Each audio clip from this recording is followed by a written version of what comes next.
The alarm bells rang across the space station like thunder in the darkness. Lieutenant Cho nearly dropped his coffee as the screens around him lit up with warnings. For 20 years, he had monitored the empty void between galaxies, watching for threats that never came. Today was different. "What is that?" he whispered, staring at the impossible data flowing across his screen. The signal was weak but unmistakable, a human distress beacon, broadcasting in old military code. But not just any code. This was ancient encryption that hadn't been used for over 300 years. Cho's hands shook as he ran the analysis again and again, hoping he was wrong. Wasn't Admiral Kang stood in his private quarters, reading reports about grain shipments and trade disputes? These were peaceful times for humanity. The last major war had ended decades ago, and most alien species barely acknowledged humans existed. They saw Earth's people as newcomers, too young and primitive to matter in galactic affairs. His personal communicator buzzed with an emergency signal. Kang sighed, expecting news of another pirate raid or diplomatic complaint. Instead, Commander Yoon's face appeared on screen, pale and sweating. "Admiral, you need to get to the command center immediately," Yoon said, his voice tight with stress. "We've received a signal. It's impossible." Kang had known Yoon for 15 years. The man never panicked, never called unless the situation was truly serious. Within minutes, Kang was striding through the corridors of the command station, his boots echoing against metal floors. The command center buzzed with activity. Officers huddled around displays, their voices low and urgent. Everyone turned when Kang entered, their faces showing the same mixture of excitement and fear. "Show me," Kang ordered. The main screen flickered to life, displaying a star map of the outer rim. A single red dot pulsed near the edge of known space, close to territory controlled by the hegemony, a collection of alien species that had ruled this part of the galaxy for thousands of years. "The signal is coming from coordinates 847 Alpha 9, Yoon explained. "It's broadcasting on human military frequencies using encryption protocols from the year 2387. Kang felt his blood turn cold. Every officer in the fleet knew that date. It was the year humanity lost its greatest treasure. "Run the signal through our database," Kang said quietly. "Check the ship identification codes." The computer worked for several long seconds. When the results appeared, the entire command center fell silent. The identification matched perfectly with the UES Prometheus, Earth's first experimental faster-than-light vessel. "That's impossible," someone whispered. "The Prometheus has been missing for 300 years. Kang remembered the stories from the Academy. The Prometheus had been humanity's greatest achievement, built with the finest technology Earth could produce. Captain Lee Nari, one of the most brilliant minds of her generation, had commanded a crew of scientists and explorers.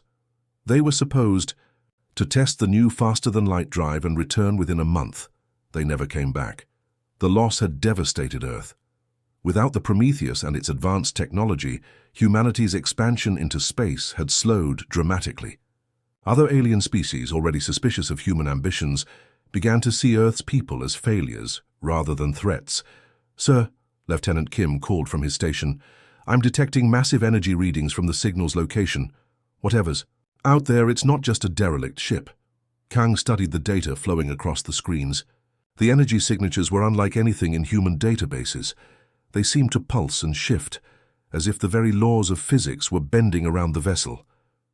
"Commander Yoon, have our alien contacts detected this signal?" "Yes, sir. We're picking up increased hegemony fleet movements. 3 of their battle groups have changed course toward the Prometheus location.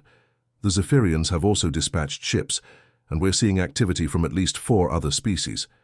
This was the moment Kang had feared. For centuries, alien civilizations had treated humans as junior partners in galactic affairs. They were polite but dismissive, allowing Earth limited territory and trade rights while keeping the most advanced technologies to themselves. But now something had changed. The aliens were moving fast, deploying military assets toward human space.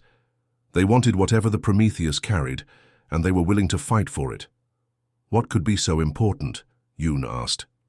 "It's been 300 years. Even if the crew survived, what could they have discovered that would cause this reaction?" Kang thought about the Prometheus mission files. The ship had carried experimental equipment designed to push the boundaries of human knowledge. Dr. Park Min, the lead scientist, had theorized about technologies that could revolutionize space travel, energy production, and even the nature of reality itself. Perhaps they found more than they were looking for, Kang said softly. The command center's communications officer suddenly sat up straight. Admiral, we're receiving a priority message from Earth Command. Fleet Admiral Song wants to speak with you immediately. Within moments, the weathered face of Fleet Admiral Song appeared on screen. Behind him, Kang could see the busy corridors of Earth's primary military headquarters. Kang, I assume you've seen the reports about the Prometheus signal. This situation has the potential to change everything for humanity. For 3 centuries, we've been the galaxy's younger siblings, always asking permission, always accepting limits on our expansion. Song leaned closer to the camera. If that ship truly carries advanced technology, it could level the playing field. But we're not the only ones who understand this. Every major alien power is moving ships toward those coordinates. What are your orders, sir? Assemble the fastest ships in your fleet. Get to the Prometheus before anyone else does, but be careful. We don't know what you'll find out there, and we can't afford to start a war we're not prepared to finish. The transmission ended, leaving Kang alone with his thoughts and the weight of decision. Around him, officers waited for orders that could determine humanity's future among the stars. Prepare the fleet, Kang announced, his voice carrying across the command center. Whatever knowledge that ship carries could change everything for our species. We're going to find out what happened to the Prometheus, and we're going to bring our people home. Captain Park pressed his helmet against the airlock door, listening for any sounds from inside the Prometheus. His heart pounded as the seals hissed. Open, revealing corridors that should have been dark and dead after 3 centuries in space.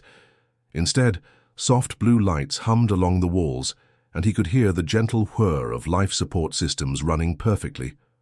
"This doesn't make sense," whispered Sergeant Lim, adjusting his weapon nervously. "The ship looks like it was built yesterday." Park stepped inside first, his boots making soft sounds on floors that gleamed as if freshly polished. The walls seemed to shimmer slightly, like looking at objects underwater. Every few seconds he caught glimpses of decay and rust, but when he looked directly, everything appeared new again. "Stay close," Park ordered his team. "Something very strange is happening." Here they moved through corridors that defied logic. Sometimes the hallways stretched longer than they should, while other times distances seemed to compress. Corporal Bayek reached out to touch a wall panel and jerked his hand back. "Sir," the metal felt hot and cold at the same time. "And I could swear I saw it change color for a second." The deeper they went, the more obvious it became that this wasn't an ordinary derelict ship. Equipment hummed with power that shouldn't exist. Computer displays showed data flowing in patterns that hurt to look at directly. Even the air felt different, charged with energy that made their skin tingle. When they reached the bridge doors, Park hesitated. According to every record, Captain Lee Nari and her crew had been declared dead centuries ago. Earth had mourned them as heroes who died pushing the boundaries of human knowledge. But the bioscanners on his suit were showing impossible readings, human life signs beyond those doors. The bridge doors slid open silently. Captain Lee Nari stood at the center of the bridge, exactly where she should be, looking no older than the day she had launched from Earth. Her uniform was pristine, her posture confident, but her eyes held depths that seemed to contain entire universes. "Welcome aboard, Captain Park," she said, turning toward them with a smile that was both familiar and utterly alien. "We've been waiting for you." Park's team froze behind him. Through their helmet radios, he could hear rapid breathing and muttered prayers. This woman should have been ancient. I doubt she was alive at all. Instead, she looked like she could have stepped out of a military academy graduation photo. "Waiting?" Park managed to say. "You've been missing for 300 years. Earth declared you dead. We built monuments to honor your sacrifice." Nari's smile grew sad. 300 years. Yes, I suppose it would seem that long to you.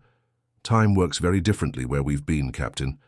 What felt like decades to us was centuries to the rest of the universe.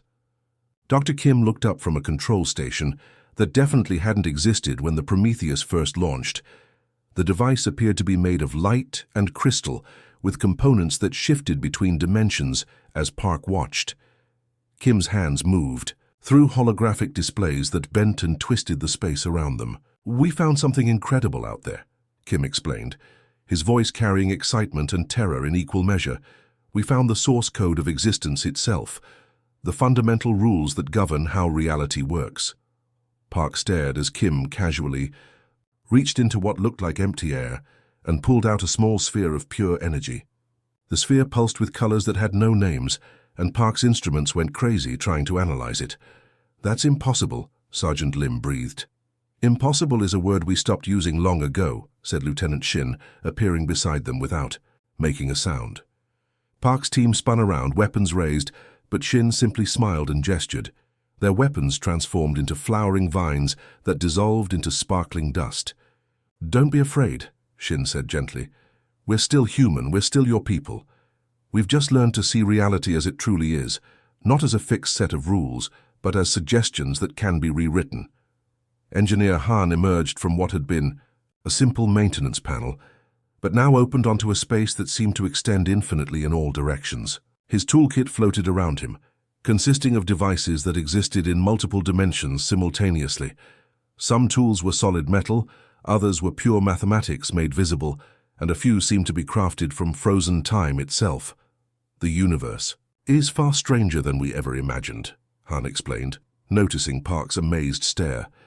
"Matter, energy, space, time, they're all just different ways of describing the same underlying reality. Once you understand the true nature of existence, you can reshape it as easily as editing a document." Captain Nari approached Park, her footsteps creating ripples in the air itself. "We were exploring the edge of known space when our faster-than-light drive malfunctioned. Instead of returning to normal space, we were pulled into a dimension where the laws of physics work differently." She gestured to the view screen, which showed not stars, but impossible geometries that folded in on themselves. "In that place, thought becomes reality. Imagination has physical force. The beings that live there have evolved beyond the need for physical forms. They are pure consciousness, able to reshape existence with their will alone." "We were trapped there for what felt like 50 years, Dr. Kim added. "To survive, we had to learn their ways. We had to evolve beyond our physical limitations." Park watched in fascination and growing horror as Kim demonstrated by thinking a cup of coffee into existence, then transforming it into a small bird that sang before dissolving back into energy. "You're saying you became like them? Like gods?" "Not gods," Nari corrected. "Just humans who learned to use abilities that were always within us. Every conscious being has the potential to influence reality. Most species never discover this because they're trapped by their assumptions about how the universe works." Lieutenant Shin nodded gravely. "But learning these abilities came with a terrible cost. The dimension we were trapped in isn't empty. It's ruled by entities that see our three-dimensional reality the way we might view a drawing on paper, something flat and simple that can be easily erased or rewritten. They've been searching for a way into our universe for eons, Engineer," Han added, his expression darkening. "Our escape route may have given them exactly what they needed." Captain Nari walked to the main view screen and touched it. The display showed star charts, but the stars were flickering like dying candles. Entire solar systems phased in and out of existence. "Every time we use our abilities, we weaken the barriers between dimensions," she explained. "The entities from that other place are pressing against the boundaries of reality, trying to break through. If they succeed, they won't just conquer our universe. They'll rewrite it entirely, turning everything we know into something unrecognizable." Park felt the weight of this revelation crushing down on him. Humanity had found the ultimate power, the ability to reshape reality itself. But that same power might destroy everything they were trying to protect. "Why didn't you try to contact Earth sooner?" he asked. "Because we knew this day would come," Nari replied. "We knew that eventually we would have to make an impossible choice, save our universe or save ourselves." Dr. Kim led Captain Park and his team deeper into the Prometheus, through sections that had been completely transformed.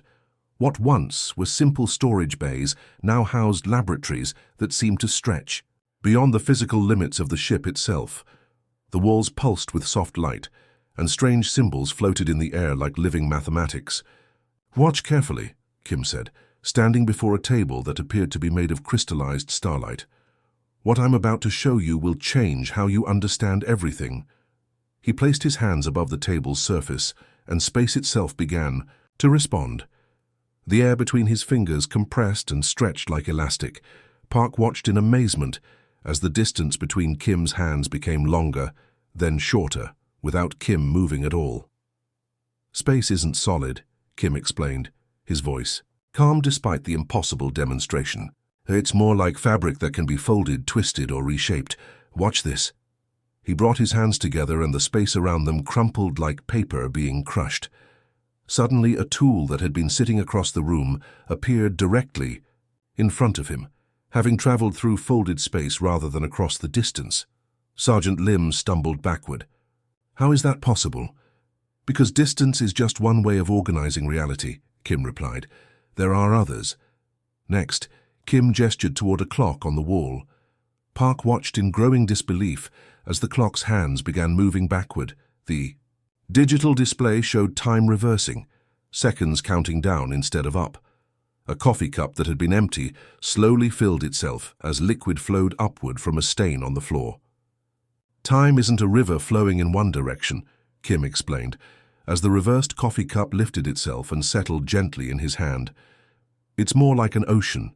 You can move through it in any direction if you know how to swim." But the most incredible demonstration came when Kim picked up a metal wrench from the workbench. Before Park's eyes, the solid tool began to shimmer and dissolve. Its edges became blurry, then transparent, until it was nothing more than a glowing cloud of energy floating above Kim's palm. "Matter and energy are the same thing," Kim said, his voice filled with wonder even after all this time. Einstein suspected it, but we've learned to see it directly. Everything you think of as solid is really just energy organized in a specific pattern. He closed his eyes for a moment, concentrating. The energy cloud began to swirl and condense, taking on new shapes. First it became a flower, perfect in every detail, its petals soft and fragrant. Then the flower dissolved and reformed as a small bird that chirped once, before transforming into a butterfly, with wings that sparkled like jewels. "Reality isn't fixed," Kim explained, as the butterfly landed on his shoulder. "What we call the physical universe is just the most stable configuration out of infinite possibilities. But once you understand the underlying code, you can rewrite it." Captain Park felt his worldview crashing down around him. Everything he had been taught about physics, about the nature of existence itself, was apparently wrong. "You're talking about godlike power," he whispered. The butterfly on Kim's shoulder suddenly crumbled to dust, and Kim's expression grew dark. "Power always comes with a price, Captain, and the price for this knowledge may be higher than any of us can afford to pay." Captain Nari approached, her face grave. "Show him the real problem, Dr. Kim." Kim nodded and walked to a large display that dominated one wall of the laboratory. When he touched it, the screen came alive with images that made Park's stomach turn. They showed creatures that weren't quite creatures, beings of pure thought and malevolent will that existed without physical form. "The dimension where we were trapped isn't empty," Kim explained. "It's ruled by entities that have evolved far beyond physical existence. They are consciousness without bodies, will without limits. To them, our three-dimensional universe looks like a child's drawing, something flat and simple that can be easily erased and redrawn." The images showed these entities pressing against barriers that looked like walls of crystallized light. With each push, cracks spread through the barriers like fractures in glass. "They've been searching for a way into our reality for countless eons," Nari added. "In their dimension, they can reshape existence at will. But our universe has rules, laws of physics that limit what's possible. They want to break through so they can rewrite those rules." Lieutenant Shin joined them, his face pale with remembered terror. "We've seen what they can do. In their realm, they turned entire star systems into abstract art. They transformed living worlds into mathematical equations just to see if they could. They don't understand concepts like life or death. To them, everything is just patterns, to be rearranged." Engineer Han materialized beside them, his expression grim. Our escape created cracks in the barriers between dimensions. Every time we use our abilities, those cracks grow wider." He gestured to another display that showed a star map of the local galaxy. But this wasn't the stable, predictable map that Park knew. Stars were flickering like dying candles, their light shifting between different colors. Some solar systems appeared and disappeared randomly, as if reality couldn't decide whether they should exist. "These distortions started small," Han explained, "just minor fluctuations that our instruments could barely detect. But they're spreading, growing stronger. Entire planets are phasing in and out of existence. Ships have reported finding star systems that shouldn't be there, then watching them vanish hours later." Dr. Kim pulled up more detailed readings that made Park's heart race with fear. "The barriers are weakening faster than we anticipated. Each time we demonstrate our abilities, each time we reshape reality even in small ways, we make the problem worse." "How much time do we have?" Park asked, though he dreaded the answer. Kim's calculations filled the screen with numbers that painted a terrifying picture. "At the current rate of deterioration, the barriers will collapse completely within weeks, maybe less if those entities discover they can accelerate the process from their side." "What happens when the barriers fall?" "Sergeant?" Lim asked. Nari's voice was barely above a whisper. "They break through into our reality. And when they do, they won't just conquer our universe. They'll rewrite it according to their alien thoughts and impossible desires.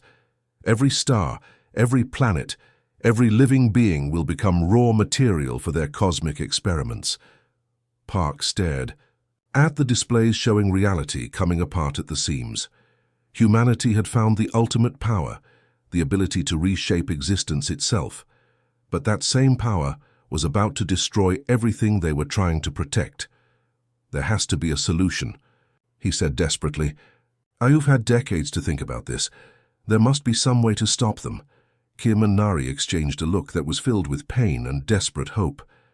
"There might be," Nari said slowly, "but the cost would be higher than you can imagine. And we're running out of time to implement it."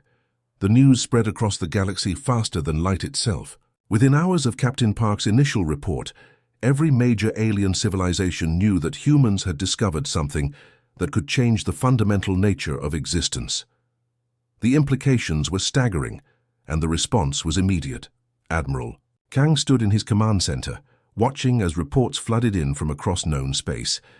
The hegemony, a coalition of warrior species that had dominated this sector for millennia, was mobilizing their entire military force. Ships that hadn't left port in decades were powering up their engines. Ancient battleships, some as large as cities, were emerging from hidden bases. "Sir, we're detecting movement from the Crystalline Collective as well," reported Lieutenant Cho, his voice tight with concern. "They've awakened their deep space vessels. Some of these ships are over 1,000,000 years old." Commander Yoon pulled up tactical displays, showing the massive alien fleets converging on their location. "The Vorthan Empire has dispatched 3 battle groups. The Silicon Dynasty is sending their Planet Killer-class vessels. Even the peaceful Garden Worlds have armed their defensive fleets." Kang felt a chill run down his spine. These weren't just military movements. This was preparation for the largest conflict the galaxy had seen in recorded history. Species that had been enemies for thousands of years were forming temporary alliances, united by their desperate need to claim or destroy the Prometheus. They're all terrified, Kang realized. They understand what this technology could mean. The first alien fleet to arrive belonged to the hegemony. Their massive warships dropped out of faster-than-light travel. In perfect formation, weapons already charging. Admiral Vex, the hegemony's most experienced commander, broadcast his intentions clearly. "Human vessels, surrender the ship known as Prometheus immediately. This technology is too dangerous to remain in primitive hands. Comply or face the consequences. Captain." Nari's response came directly from the Prometheus bridge. "Admiral Vex, this is Captain Lee Nari of the United Earth ship Prometheus. We cannot allow this technology to fall into anyone's hands. We're prepared to defend ourselves." What happened next would be talked about for generations across the galaxy. The hegemony fleet opened fire first, launching enough weapons to destroy a small moon. Energy beams that could punch through planetary shields converged on the Prometheus. From every direction, But instead of being destroyed, the human ship simply wasn't there anymore. Where did they go? Vex demanded from his flagship. The answer came when the Prometheus appeared directly in the middle of the hegemony formation. Nari stood on her bridge, her hands moving through holographic controls that bent space around them.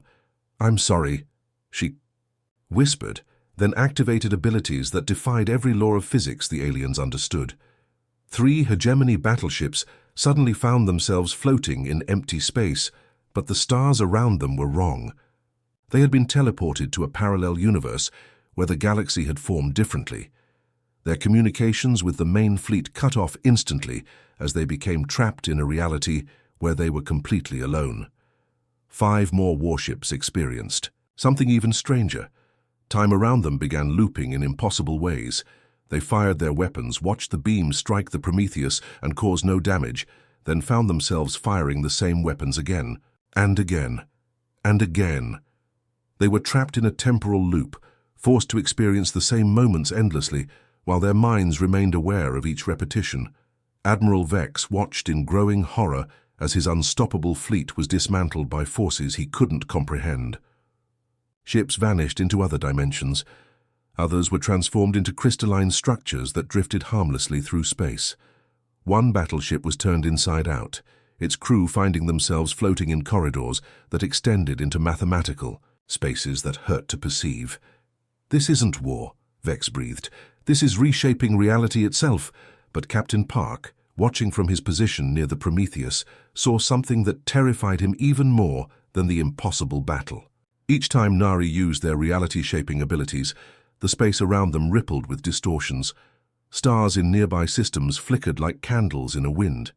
He could see cracks forming in the fabric of existence itself, spreading outward like fractures in glass. Through those cracks, something was watching. The entities from the other dimension had found the weak points. They pressed against the barriers between realities with increasing desperation, sensing that their chance to break through was finally coming. Park could feel their alien hunger, their desire to remake the universe according to their incomprehensible desires.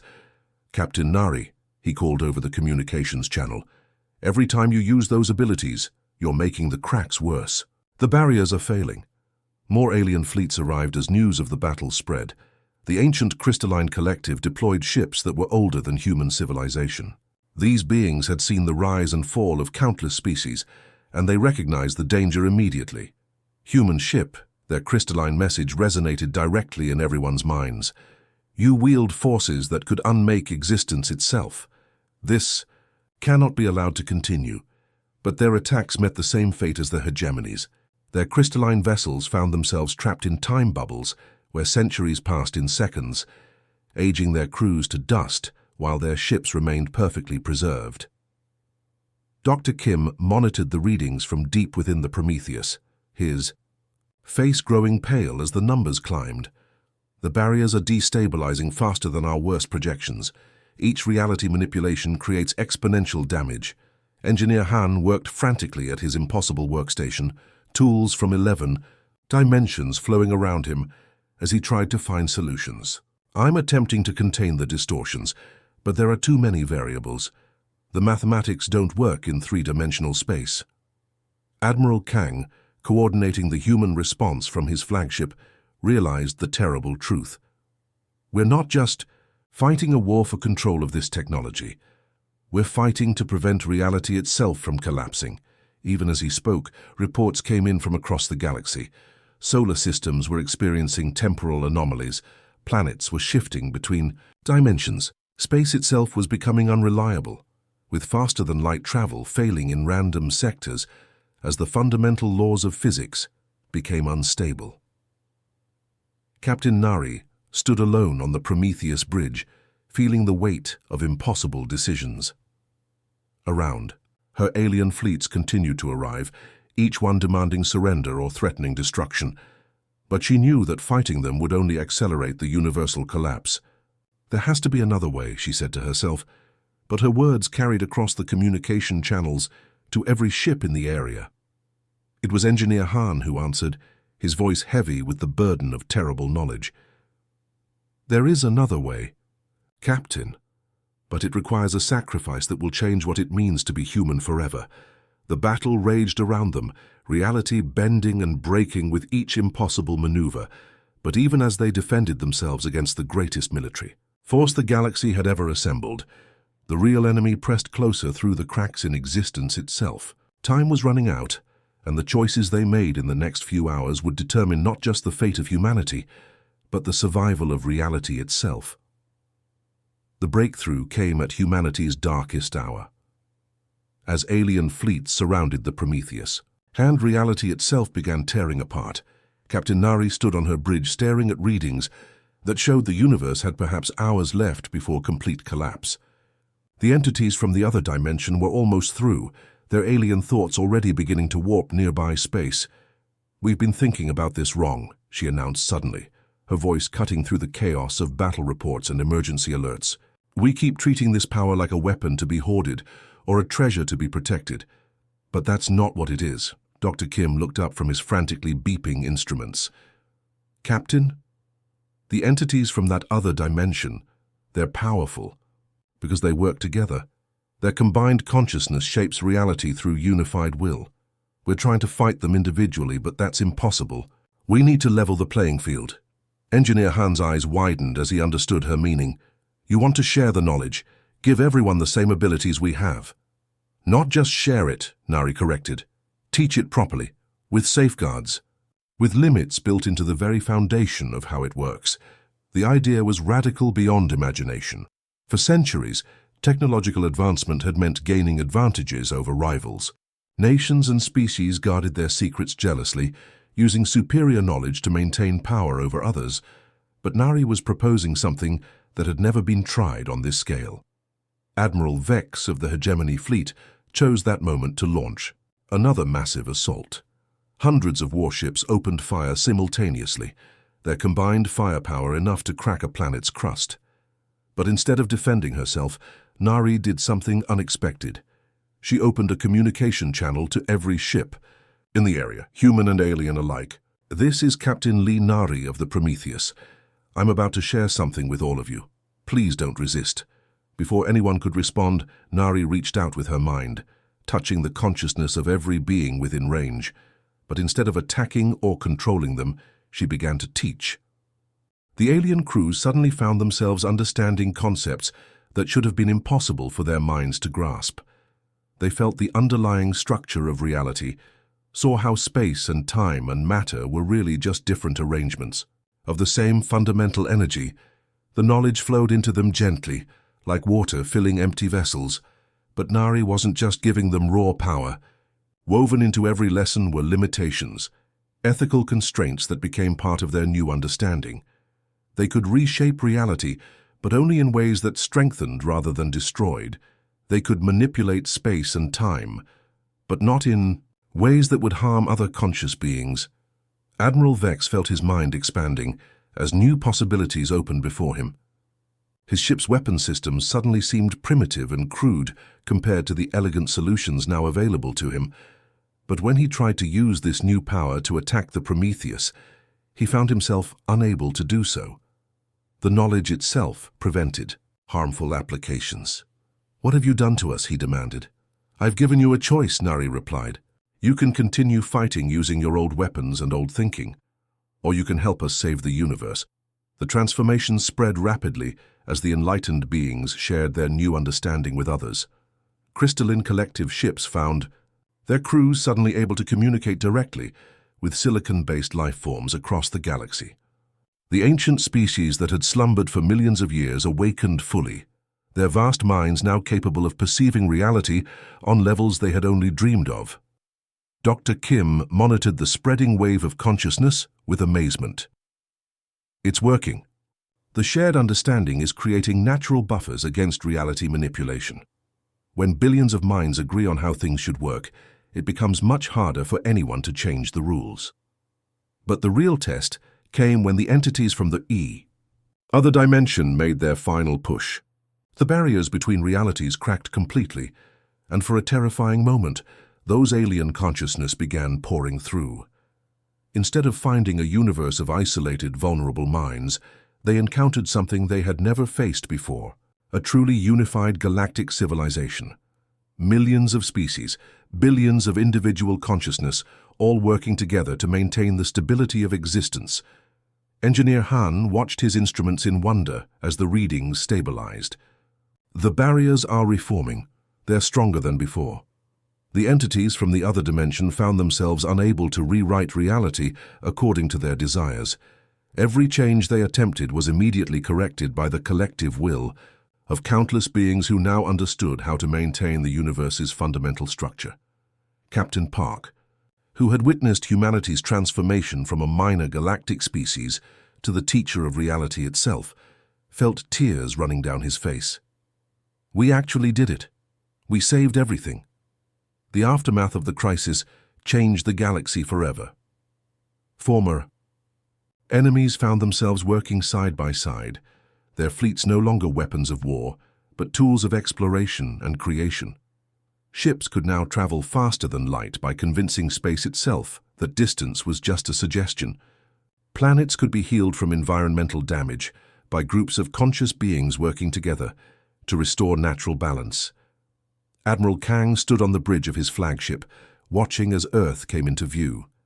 But it wasn't the same small blue planet he had left weeks ago. Now it pulsed with new energy, connected to a vast network of consciousness that spanned the galaxy. Cities floated in the sky, held aloft by collective will. The oceans sparkled with colors that had never existed before, created by artists who could paint with reality itself. "Status report," he requested. "Sir, the Galactic Council has officially recognized Earth as the center of the new civilization." Commander Yoon reported, "Representatives from over 10,000 species are requesting permission to establish embassies here." Kang smiled, remembering how alien species had once dismissed humans as primitive newcomers. "And what's our response? We're welcoming them all. The new paradigm requires cooperation, not competition." Dr. Kim's voice came over the communication system from the Prometheus, which had now become a mobile university where beings from across the galaxy came to learn advanced reality manipulation. "Admiral, I have the final assessment of our success." "Go ahead, Doctor." "The entities from the other dimension have been permanently sealed away. The barriers are now maintained by the collective consciousness of the galaxy itself. As long as we continue working together, reality will remain stable." Captain Nari added her own observation. "More importantly, we've discovered that consciousness itself is the fundamental force of the universe. When enough minds agree on how things should work, that becomes the natural law." On Earth's surface, children who had been born after the IA transformation played games that would have seemed like magic to previous generations. They sculpted clouds into fantastic shapes, convinced flowers to bloom in impossible colors, and traveled between continents by stepping through folded space. But perhaps the most amazing change was in how different species related to each other. The old patterns of conquest and domination had become literally impossible. The shared consciousness network prevented any group from using their new abilities to harm others. Admiral Kang reflected on humanity's journey from obscurity to leadership. "We didn't conquer the galaxy," he observed to his crew. "We taught it to dream." Engineer Han, now working on projects that spanned multiple dimensions, sent a final message to the human fleet. The universe is no longer governed by the laws of physics. It's governed by the laws of imagination, tempered by wisdom and guided by compassion. As Earth's sun set on the first day of the new galactic age, beings across countless worlds looked up at stars that now responded to their collective hopes and dreams. Humanity had given the galaxy the greatest gift possible, not power over others, but power shared by all, used responsibly, and dedicated to making existence itself more beautiful. My age of conquest was over. The age of cooperation had begun.